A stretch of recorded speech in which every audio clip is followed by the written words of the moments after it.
Bagaimana cara kita hendak bertaubat nasuha Pak Ustaz? Ma min muslimin yuznibu dzamban. Kalau ada orang silap salah buat dosa, summa yatatahhar. Yang pertama syarat taubat nasuha, mandi taubat. Di mana mandi taubat? Itu laut. Hilang dosa saya Pak Ustaz. Kalau kau agak ke tengah, jangankan dosa, kau pun hilang.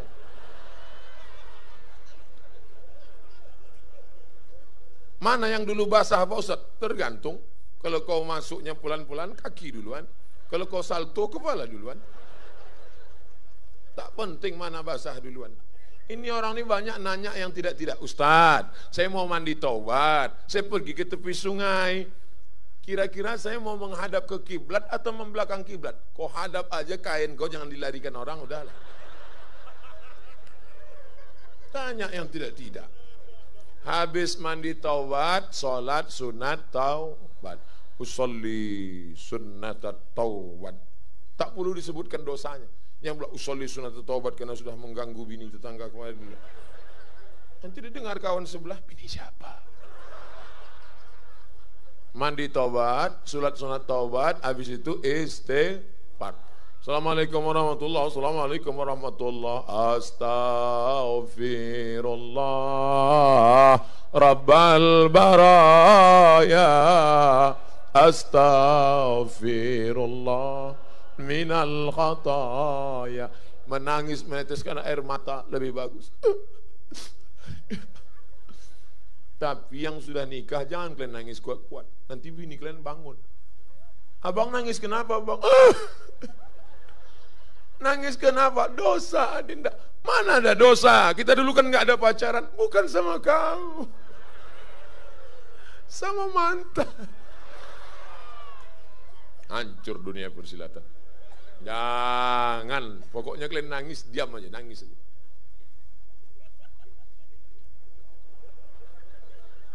Tidak semua air mata yang keluar itu air mata penyesalan, tapi juga ada air mata kekenyangan. Ada binatang, dia tidak punya pori-pori. Kita kalau capek lari, keringat keluar dari binatang ini. Kalau dia capek berkeringat atau kekenyangan, tak ada pori-porinya. Maka saluran airnya keluar dari air mata. Nama binatang itu buaya. Maka disebut air mata.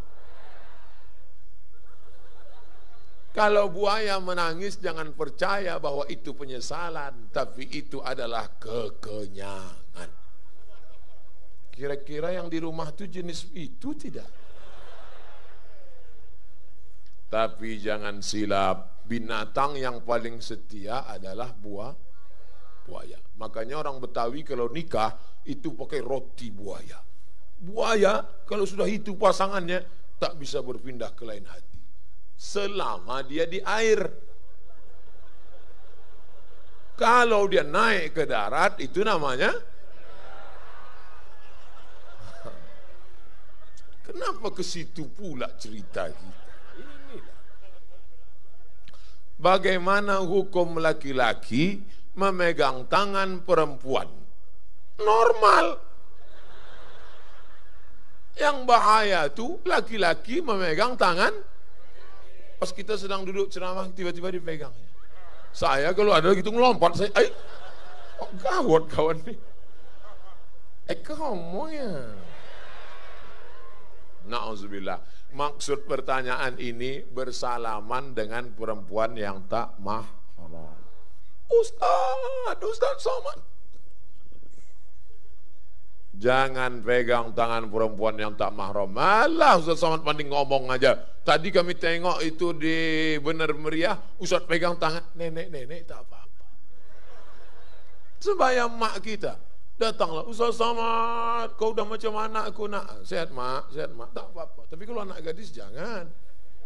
Anak gadis tak boleh. Li ayyut'ina ala ra'si ahadikum, dicucukkan paku dari api neraka ke kepala kamu, khairun, lebih baik min antamus sayada mar'atin la tahillu lahu, daripada memegang tangan perempuan yang tak mahram. Makanya saya di kampus 10 tahun dah saya mengajar, tak pernah saya pegang tangan mahasiswi. Datang mahasiswi, Ustaz, terima kasih ya Ustaz. Asal nampak dia ngulurkan tangan, coba cepat gini. Ini tak pernah saya pelajari di Mesir. Ini saya pelajari dari Mahabharata.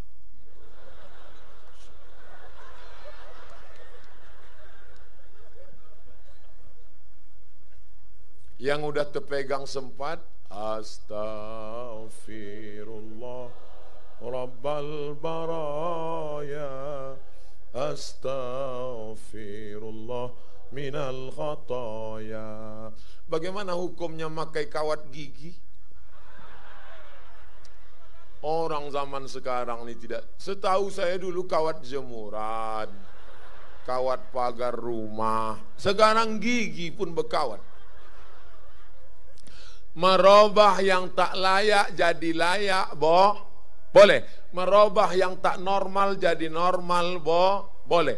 Ada orang tumbuh giginya, kalau senyum dia tak tidur kita nengoknya. Katanya. Maka orang begini boleh pergi ke dokter gigi, dipasang kawat dari tak normal menjadi normal. Tapi yang sudah normal mengada-ngada, fashion, style, gaya. Apalagi kawat gigi tadi berwarna-warni. Hari Senin hijau, hari Selasa ungu, hari Kamis pink, hari Jumat transparan macam hantu. Asal jumpa sama orang, ini tak boleh. Berapa pula harga kawat gigi tadi? Ada pakai permata-permata pula. La ilaha illallah Rasulullah. Apa hukum rebonding rambut Pak Ustadz? Laki-laki tak apa-apa. Perempuan kalian bersolek untuk laki kalian. Banyak sekarang perempuan bersolek untuk laki orang lain. Kalau dia mau pergi putih, tapi kalau di rumahnya macam hantu. Oleh sebab itu kalian rebonding. Tapi yang menengok tak orang lain, laki kalian saja, maka hukumnya mubah. Tapi kalau dia setel rambut 3 warna, merah, kuning, kelabu, bentuk macam durian, maka perbuatan ini, rambut adalah aurat. Berzina mata orang, berzina pikiran orang, gara-gara engkau membuka rambut. Tapi itu tidak terjadi di Nangro Aceh Darussalam. Amin. Bagaimana hukum ibu-ibu yang mengikat rahimnya supaya tak punya anak lagi? Namanya steril. KB terbagi 2. Yang satu boleh, yang satu tak boleh. Yang boleh namanya tanzimun nasal. Tanzimun nasal mengatur kelahiran. 2 tahun sekali, 3 tahun sekali, 4 tahun sekali, boleh. Tapi kalau tidak punya anak sampai mati, laki-laki namanya vasektomi, perempuan namanya steril, tak boleh. Saya kan sudah punya anak 2 Pak Ustadz, anak saya sudah 3, saya tak mau punya anak lagi. Akhirnya dibuang rahim. Malang tak dapat ditolak, untung tak dapat diraih. Begitu rahim dibuang, kecelakaan lalu lintas, 3 anak mati sekali tabrak. Bisa punya anak lagi? Tak bisa. Ibu menangis, nggak bisa punya anak bang. Abang senyum. Tengok senyum mereka udah. Begitu juga dengan vasektomi. Vasektomi itu kalau sudah dipotong tak bisa disambung balik, walaupun pakai selasiban. Judul lagunya ada, putus tak bisa disambung. Oleh sebab itu jangan kalian main-main dengan vasektomi dan steril. Adapun yang membuat pengaturan 2 tahun sekali hamil, 3 tahun sekali hamil, boleh. Apa pula kalian atur-atur masalah anak ini? Berapa banyak orang 10 tahun ingin punya anak, tak punya anak. Kalian nikah Januari, April punya anak. Alhamdulillah. Apa pula alhamdulillah? 4 bulan hamil punya anak, alhamdulillah. Na'udzubillah. Jangan mau dipancing Ustaz. Bagaimana pendapat Ustaz orang Islam melihara anjing? Anjing masuk dalam kawasan rumah. Maniqtana kalban. Siapa yang memelihara anjing, maka satu hari amalnya dikurangi sebesar bukit Uhud. Bukit Uhud itu panjangnya 7 kilometer. Nanti pergi ke Madinah, tengok Bukit Uhud, kalau malam bercahaya dikasih lampu, panjang 7 kilometer, sehari amalmu dikurangi 7 kilometer. Sedangkan amalmu sehari sebesar bisul. Jadi tiap hari amalmu min. 2, malaikat lama tak turun ke rumah Nabi. Waktu turun surat Ad-Duha, Nabi bertakbir. Itulah kenapa orang singkel kalau khatam kaji baca Wad-Duha pakai La ilaha illallah wallahu akbar. Bismillahirrahmanirrahim. Wad-Duha. Kenapa sebelum baca Wad-Duha bertakbir?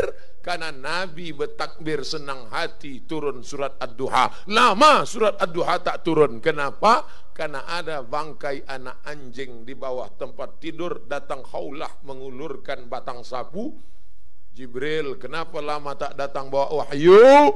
Kami lama tak bawa wahyu karena ada bangkai anak anjing. Kami tak masuk ke rumah kalau ada anjing. Malaikat rahmat tak masuk ke rumah kalau ada anjing. Tapi yang tak masuk itu malaikat rahmat. Malaikat maut masuk. Kalau malaikat maut tak masuk, udah lama aku beli anjing herder. Beli agak 10 biji. Asal datang malaikat maut, au. Jangan kalian potong video aku menggunggung tadi.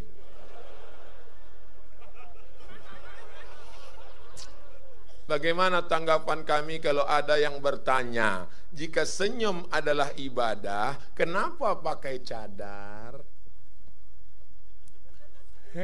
Buat setan ngasih inspirasi ya.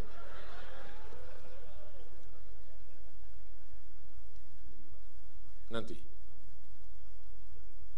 saya turun dari mobil, jamaah bukan main senangnya menyambut ustadz. Maka apa respon saya pertama yang datang dari jauh menghadapi jamaah pencinta yang sayang? Adalah pertama senyum. Maka begitu turun saya pun senyum. Karena tidak menimbulkan fitnah.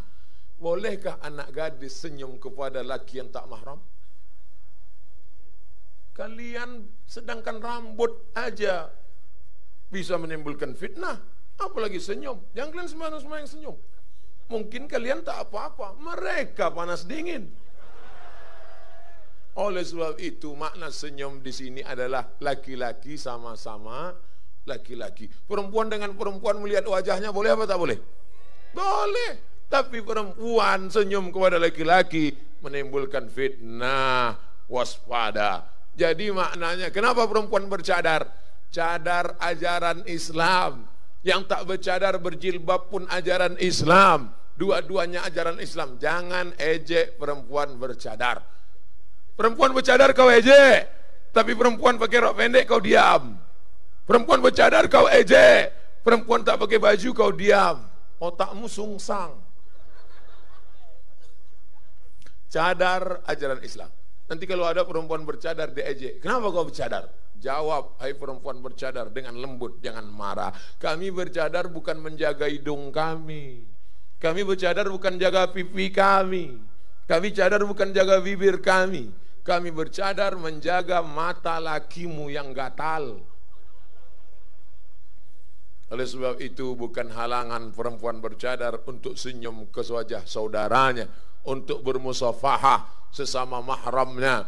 Akan tetapi senyum kita laki-laki, kata Nabi, tabassumika, ka laki-laki, fi wajhi akhika, ke wajah saudaramu, sedekah. Kalau bisa kau kasih duit untuk pembangunan menara masjid Baitus Sholihin. Tak bisa kasih duit, ikut gotong royong sampai lecet tanganmu mengacau semen, mengaduk semen. Tak juga bisa, datang senyum. Udah sampai mana bangunannya? Bisa kasih duit, kasih duit. Tak bisa kasih duit, ikut gotong royong. Tak bisa ikut gotong royong, datang senyum, kasih semangat. Jangan ngasih duit tidak, ngasih semen tidak, senyum tidak. Nanti menara udah, ini nampaknya miring ini. Kok bisa miring? Ini gayanya. Kalau ada model begini, antukkan kepalanya ke menara itu.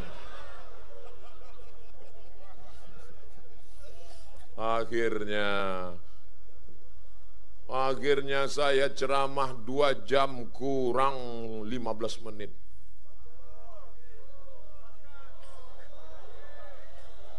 Di akhir majelis ini mari kita berdoa kepada Allah Subhanahu wa taala. Mudah-mudahan apa yang saya sampaikan tadi menjadi amal bekal saya mati menghadap Allah. Dan yang terpenting terwujud cita-cita malam ini, terwujudlah generasi Syekh Abdul Rauf As-Singkili. Ala hadhihi niyyah wa kulli niyatin salihah. Al-Fatihah. ورحمة الله. أعوذ بالله من الشيطان الرجيم. بسم الله الرحمن الرحيم. الحمد لله رب العالمين الرحمن الرحيم مالك يوم الدين. إياك نعبد وإياك نستعين. اهدنا الصراط المستقيم صراط الذين أنعمت عليهم غير المغضوب عليهم ولا الضالين. آمين. Allahumma awsil thawaba ma qara'nahu min suratil Fatihah ilal marhum Syekh Abdul Rauf As-Singkili bin Syekh Ali Al-Fansuri.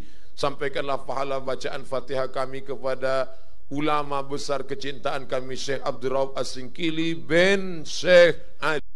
Jadikan surga sebagai tempat tinggalnya ya Allah.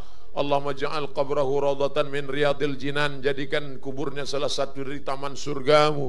La taj'al quburahum hufratan min hufarin niran. Jangan jadikan kubur mereka salah satu dari lubang nerakamu. Allahumma ja'al abna'ana wa banatina min huffazil Qur'an wal hafizat. Jadikan anak-anak Singkil menjadi para penghafal Al-Qur'an. Minal mujahidina fi sabilik bi amwalihim wa anfusihim. Mereka akan menolong agamamu dengan harta dan nyawa mereka ya Allah. Allahumma ja'al hadzal balada baladan aminan mutmainnan ya'tihi rizquhu min kulli makan. Jadikan Singkil negeri yang aman, damai, terbuka pintu rezeki dari segala penjuru. Allahumma in kana rizquna fis sama' fa anzilhu. Kalau rezeki kami masih tergantung di langit, turunkan ke Singkil ya Allah. Wa in kana fil ardi fa akhrijhu. Kalau masih tertanam dalam tanah, keluarkan ke Singkil ya Allah. Wa in kana ba'idan fa qarribhu. Kalau masih jauh di tengah laut, dekatkan ke Singkil ya Allah. Wa in kana mu'siran fayassirhu. Kalau masih sulit, mudahkan untuk kami bil khusus yang berada di Singkil, Nangro, Aceh, Darussalam ya Allah.